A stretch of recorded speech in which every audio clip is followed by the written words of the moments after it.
Welcome back. In this second section of the course, let's learn about modules in Node.js.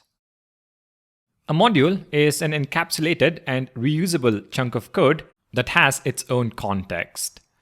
In Node.js, each file is treated as a separate module. In total, we have 3 different types of modules.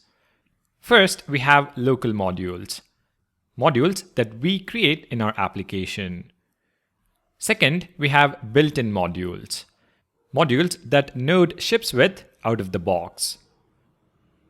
Finally, we have third-party modules, which refer to modules written by other developers that we can use in our application.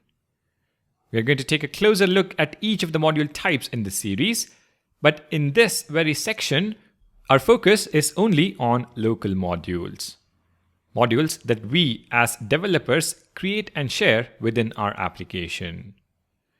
If you're still unclear as to what a module is, join me in the next video where we will create and use our first module in Node.js. I'll see you in the next one.